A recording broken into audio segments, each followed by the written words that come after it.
Okay, this video is about to foreign men that are considering moving to the Philippines. Maybe you visited here once or twice or not at all. I'm at a restaurant here in Secura in San Juan. I just had a terrific beef dish called Island Goulash. It was terrific. It's a Hungarian dish with a Filipino twist with some coconut milk on it.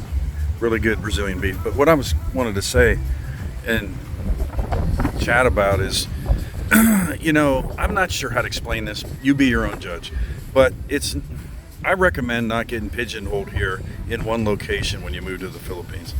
If you can take time to travel and look at different places that are popular, not popular, and over time you're going to really get a feel for what you want. So I just concluded that I would like to live in a certain place, and I've been here for months in a certain city, but I've been traveling around, and over time I never thought it would happen.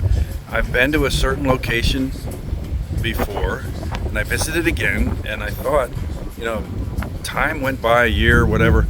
I thought, holy smokes, I would like to live here. And it didn't hit me till this week, and I've been there twice. And but that's what happened to me. That was my experience. So I was just thinking, it's good I'm on a month by month lease, if that's what you want to call it. It's just a verbal agreement. I can move anytime. I'm not financially invested for a year. And I don't even have a security deposit. I'm in a really good situation, and I have really good price for my monthly rental, and I'm able to travel because of that, because I have a low monthly cost for rent, and I have time, and I have a little bit of health, so I'm traveling while I can. And I've seen several places, and my number one spot to live in the Philippines isn't what it is anymore. It's not where I live now. Where I live now is more of a home base. But when I traveled, I thought, I have one spot that I think is the best spot I could live in. But this week I concluded it isn't. It's still in the top 3, maybe the top 10, but it's dropping out, because it's even dropping out of the top 3 because of its location and its access to things and like that. So, being here in Secure, this is another pivotal location. You can get to places that you need in the big city. So Dumaguete's close by. Cebu is somewhat near. So this is more of a pivotal place that's a good home base. And plus you get these, now the tide's out, so you can't see the beautiful water here. And the sunset in around December, the sunset's here, I was told by the owner. So right now I'm here to see the sunset, but obviously I'm not here at the right time of the year because the sun's way over there.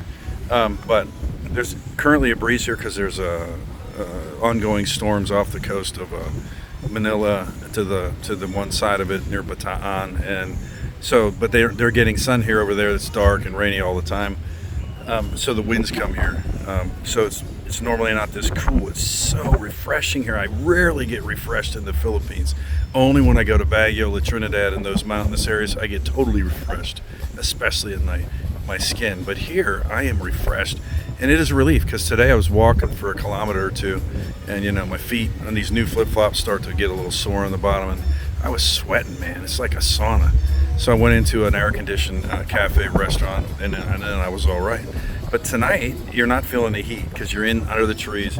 But my recommendation is, try not to get committed to a long-term situation once you get over here, so that you can really get your feel over your amount of time. My amount of time was 3 visits, and on the 3rd visit I stayed, and a couple of months into that 3rd visit, that 3rd move, traveling around for a month or 2, I formed different conclusions about where I could live. And I had my rankings, in my own personal rankings, of where number 1, 2, 3, and my top 10, and things that aren't even in the running, and that I visited. I would never want to live there, although many people do. It's fine. So my conclusions changed over time, and my sense of what really attracted me changed. So and so I'm glad I'm flexible. I have a month-to-month so-called lease, and I can move anytime I want. So I think that's the way to go. So if you come over here and you're a foreign man and you want to get here, I wouldn't lock in ahead of time to anything, because you really don't know the Philippines. And if you get to know the different 3 regions, Luzon, Visayas, and Mindanao, and get familiar with the big cities, the smaller areas, the resort areas. Like even General Santos has a bay, and there's resorts down there, but it's not resorts like on an island, right? That's different. So Gensan has its own value and its beauty, and they do have some resorts, and there is sort of a white sand beach down in the south of the bay. So there are places everywhere you can find nice places to go to with people, family, friends, like even in General Santos, and I like that area a lot. But it certainly is not a tropical island. This is a tropical island, and this is a different vibe.